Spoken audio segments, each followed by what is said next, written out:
بسم اللہ الرحمن الرحیم۔ السلام علیکم بچوں، آج اس موضوع پر ہم گفتگو کریں گے، وہ ہے ڈیولپمنٹ آف ریسرچ ٹولز۔ تحقیقی مواد کو اکٹھا کرنے کے لیے بہت سے آلات استعمال کیے جاتے ہیں۔ عرف عام میں ان آلات کو تحقیقی آلات اور حصول مواد کے ذرائع اور حصول مواد کے طریقے بھی کہا جا سکتا ہے۔ سب سے پہلا اس میں جو ٹول ہم تیار کرتے ہیں وہ ہے سوال نامہ۔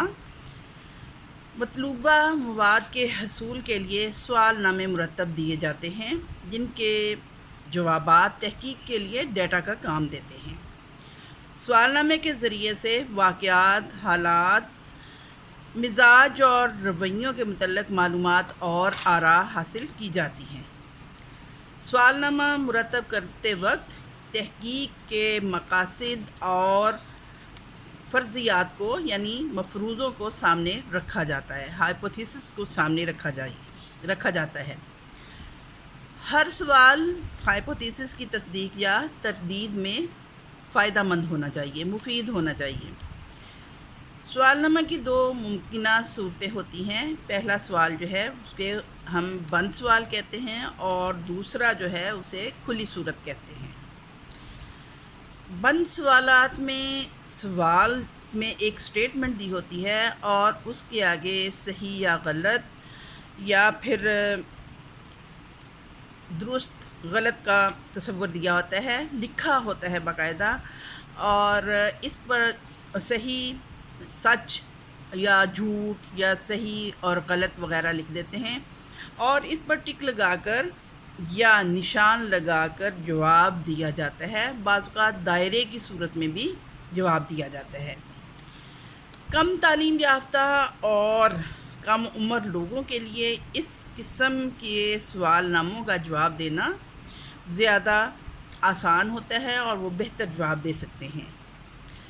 دوسری صورت یعنی کھلی صورت میں سوال نامے میں سٹیٹمنٹ دی جاتی ہے، سوال دیا جاتا ہے اور آگے کھلی جگہ دے دیتے ہیں، اور جواب دینے والے کی صوابدید ہوتی ہے کہ وہ اپنا جواب جو ہے آزادی سے اظہار خیال کر سکے۔ اور اعلیٰ تعلیم یافتہ اور بڑی عمر کے لوگ جو ہوتے ہیں، سمجھدار لوگ جو ہوتے ہیں، وہ اپنی رائے کا بہتر طور پر اظہار کر سکتے ہیں اس طریقہ کار سے۔ دوسری بات آ جاتی ہے اس میں رائے نامہ یا رویہ پیما۔ یہ بھی سوال نامے ہی کی ایک قسم ہوتی ہے۔ اس میں کسی واقعے، کسی شخص، کسی ادارے کے بارے میں اظہار رائے کی جا سکتی ہے، یعنی مختلف سوالات ہوتے ہیں اور ان سے ہم جواب لیتے ہیں۔ تیسری بات اس میں آ جاتی ہے مشاہدہ۔ مشاہدہ کے ذریعے حاصل کردہ مواد کو تحقیق میں سب سے زیادہ اہمیت حاصل ہوتی ہے، کیونکہ ایسے حاصل کردہ مواد جو ہوتا ہے وہ خالص ہوتا ہے اور براہ راست علم کی حیثیت رکھتا ہے۔ مشاہدہ کرنے کے بھی کچھ طریقے ہیں، یا تو بالواسطہ مشاہدہ کیا جاتا ہے یا بلا واسطہ مشاہدہ کر سکتے ہیں۔ مشاہدہ کرنے والا زیر مشاہدہ فرد کو اس بات کا احساس نہ ہونے دے کہ اس کا مشاہدہ کیا جا رہا ہے۔ اگر مشاہدہ جس شخص کا کیا جا رہا ہے اس کو اس بات کا احساس ہو کہ اس کو دیکھا جا رہا ہے، تو وہ مصنوعی حرکات کرنے لگتا ہے، تصنع کا اظہار کرنے لگتا ہے اور اپنی حرکات اور کارروائیوں پر ملمہ چڑھا دیتا ہے۔ چوتھی بات آ جاتی ہے چیک لسٹ یا شیڈیول۔ محقق زیر مشاہدہ فرد کے بارے میں اس کے مختلف پہلوؤں کے لحاظ سے معلومات حاصل کرنا چاہتا ہے، اس لیے وہ پہلے سے ہی ایک فہرست تیار کر لیتا ہے، اور مختلف نوعیت کی معلومات کے حصول کے لیے ہر آئٹم کے آگے خالی جگہ چھوڑ دی جاتی ہے، اور مشاہدہ کرنے والا جو کچھ دیکھتا ہے اپنے مشاہدے کے بارے میں وہ لکھتا جاتا ہے یا پھر حسب خواہش نشان لگاتا جاتا ہے۔ پھر اس حساب سے جب ہم مشاہدہ کرنے کے حوالے سے کہتے ہیں تو اس میں بھی آگے اقسام آ جاتی ہیں۔ ایک تو ہے ٹائم سیمپلنگ، اس میں وقت مقرر کر لیا جاتا ہے اور مقرر وقت کے مختلف وقتوں میں یا وقفوں میں مشاہدہ کیا جاتا ہے۔ مثلاً 15 دن تک کسی ایک مضمون کے بارے میں روزانہ 10 منٹ کا مشاہدہ کیا جا سکتا ہے۔ دوسری بات ہے روایتی ڈائریاں اور واقعاتی ریکارڈ۔ بعض اوقات زیر مشاہدہ فرد کی زندگی کے روزمرہ واقعات یا اس کے رد عمل اور رویے کے حوالے سے جو مشاہدہ کرنا ہوتا ہے اس کے لیے طویل قسم کی ڈائریاں یا واقعاتی ریکارڈ تیار کر لیے جاتے ہیں، یعنی ان کی اپنی ذاتی ڈائری بھی زیر استعمال لا سکتے ہیں اور جو مشاہدہ کر رہا ہے وہ بھی اپنی ڈائری میں ان واقعات کو ریکارڈ کرتا رہتا ہے، جو کہ آئندہ تحقیق کے لیے ریکارڈ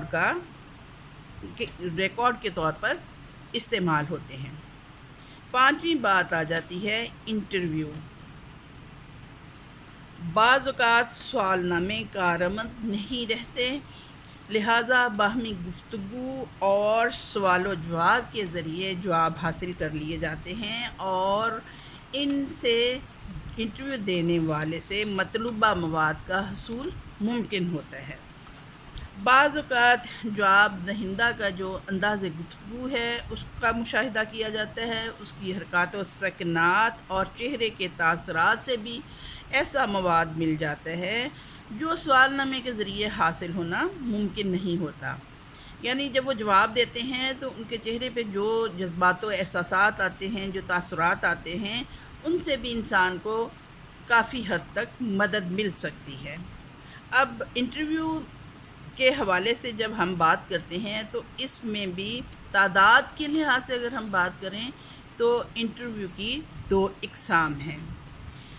سب سے پہلے جو ہے وہ انفرادی انٹرویو ہے، یعنی ایک فرد سے انٹرویو کیا جاتا ہے جو آزادی رائے سے اپنا معافی ضمیر ظاہر کر سکتا ہے اور محقق کو مواد مل جاتا ہے۔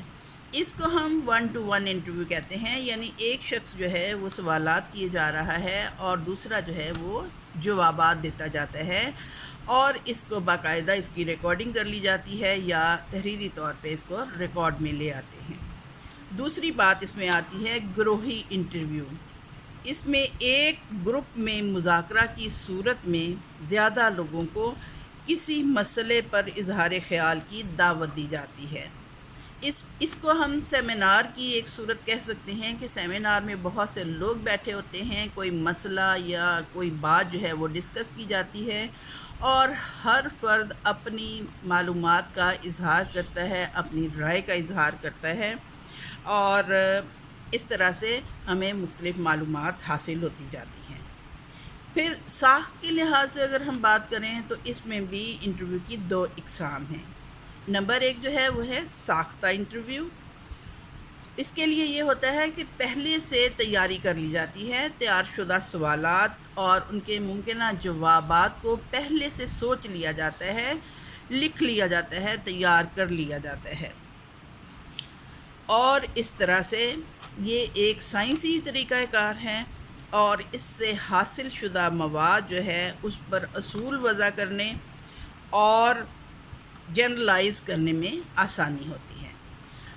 اس میں یہ ہوتا ہے کہ چونکہ پہلے سے ڈیسائیڈڈ کوسچنز ہوتے ہیں اور ان کے جوابات جو مطلوبہ جوابات ہیں وہ بھی ایک طرح سے ڈیسائیڈڈ ہوتے ہیں، تو ان کی تصدیق یا تردید کرتا ہے انٹرویو دینے والا۔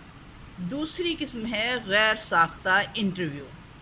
اس میں موقع محل کے مطابق جواب دہندہ سے سوال کیے جاتے ہیں۔ مثلاً ایک انٹرویو لینے والا بیٹھا ہے اور اس کے سامنے جو دوسرا انٹرویو دینے والا ہے، انٹرویو لینے والا اس سے سوال کرتا ہے تو اس کی جواب سے اخذ کردہ معلومات کے لحاظ سے مزید معلومات اس سے اگلوانی ہیں، تو وہیں پہ وہ مزید سوالات اس ٹاپک کے حوالے سے کرتا جاتا ہے۔ اس میں خاص مقصد کے حصول کے لیے احتیاط سے منصوبہ بندی کی جاتی ہے۔ انٹرویو لینے والے کو دوستانہ ماحول فراہم کیا جاتا ہے، اور جو دوستانہ ماحول پیدا کرنا ہے اس کے لیے جوابات لینے اور جوابات کا رخ اپنے مقصد کی طرف موڑنے اور مطلوبہ جوابات کے حصول کے ساتھ ساتھ نوٹس لینے چاہیے یا پھر ٹیپ ریکارڈر کا استعمال کرتے جانا چاہیے تاکہ جو بھی معلومات ہیں وہ احتیاط سے اکٹھی ہوتی جائیں. یہ نہ ہو، اور اس میں خصوصاً یہ دیکھنا چاہیے کہ انٹرویو لینے والا جو ہے وہ اپنے تعصبات کو اس میں شامل نہ کرے اور جو جواب دے رہا ہے اسی کے جوابات سے مطلوبہ معلومات اخذ کرتے ہوئے مزید جب سوال کرے تو اس دوستانہ انداز میں بات کرے. یہ نہ ہو کہ اس کو ہٹ کر رہا ہے، اس کے جذبات کو مجروح کر رہا ہے، یا پھر اس طرح سے دوستانہ ماحول قائم نہیں رہتا اور انٹرویو دینے والا یہ سمجھتا ہے کہ اس کی انسلٹ کی جا رہی ہے اور اس کو ممکنہ جوابات کی طرف زبردستی مولڈ کیا جا رہا ہے. اس حوالے سے بہت زیادہ احتیاط کی ضرورت ہوتی ہے. اس موضوع پر مزید بات ابھی کی جائے گی کیونکہ یہ ٹاپک خاصا وسیع ہے، لہٰذا آج کے لیے ہم یہیں پہ اختتام کرتے ہیں. اوکے، تھینک یو، اللہ حافظ.